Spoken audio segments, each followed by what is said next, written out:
Il est donc 7h21. Bonjour Jean-Marie Serroni. Bonjour. Vous êtes agroéconomiste, président de Champs d'Avenir. S'il y a un métier qui s'intéresse à l'Europe et à ce qui se passe à Bruxelles, c'est bien celui d'agriculteur, pour toutes sortes de raisons d'ailleurs. Une grande partie des revenus des paysans dépendent de la politique agricole commune, la fameuse PAC, en pleine négociation en ce moment entre les 27. Jean-Marie Serroni, vous nous annoncez une vraie révolution, un virage à 360 degrés de l'Europe à cause du réchauffement climatique. Expliquez-nous ça. Voilà, je pense effectivement qu'on va vers une évolution très forte de la politique agricole, européenne, pas uniquement la PAC, mais l'ensemble de la politique européenne, avec ce qu'on appelle le pacte vert, et cette ambition de l'Europe d'être un continent neutre au plan climatique en 2050. Qu'est-ce que ça veut dire être neutre au plan climatique ? Ça allait être ma question.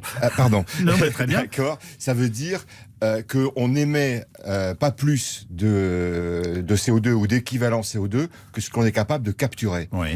Or, il n'y a qu'une usine dans le monde capable de capturer le CO2, c'est la plante. Oui. D'où l'intérêt majeur pour l'agriculture, puisque demain, on ne pourra, notre activité de transport, nos logements, l'industrie, ne pourront émettre qu'à hauteur de ce que l'agriculture et la forêt et un peu les océans sont capables de capturer comme carbone. Alors, c'est un très beau projet, mais est-ce que ça ne va pas incroyablement, diminuer la production, 2, augmenter les prix ?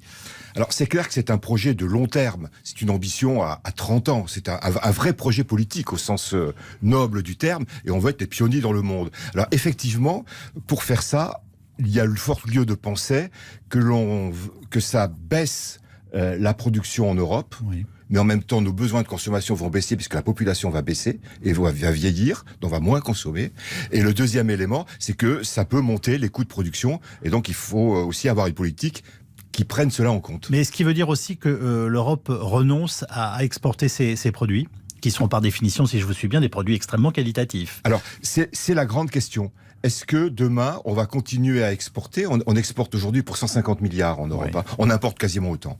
Et la France, on exporte, on a un solde qui est, c'est un des 3 éléments de notre économie qui est positif en import-export, l'agriculture. Donc c'est une vraie question.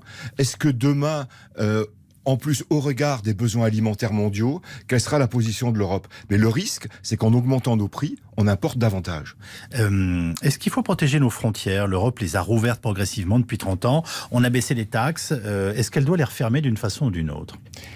Alors, effectivement, dans la mesure où on a une ambition qualitative plus forte que la moyenne et donc des prix plus élevés, ça pose 2 questions. Est-ce qu'on ne va pas importer ? Et est-ce que tout le monde pourra se payer des produits de qualité ? Oui, on peut aussi importer du qualitatif. On peut aussi importer il suffit du pas de dire qualitatif. les Chinois font des horreurs. Voilà, donc les Chinois ne font pas que des horreurs. On est bien d'accord. Alors, par rapport à ça, moi je pense que l'évolution de la politique européenne, c'est pour ça que je différencie ça de la PAC, c'est effectivement, petit à petit, de se protéger aux frontières. On parle de taxe carbone. Oui. Et je pense aussi qu'on mettra des protections, notamment sur les produits phytosanitaires, de ne pas importer les produits que nous ne voulons pas produire. Un exemple concret, parce qu'on dit souvent, mais c'est les accords mondiaux, etc. Ça fait 30 ans qu'en France et en Europe, on ne veut pas manger de veaux aux hormones. Oui. Il n'y a pas de viande hormonée ou de lait produit avec des hormones en Europe. Et on n'en importe pas, et ça figure dans les accords internationaux. C'est interdit en Europe.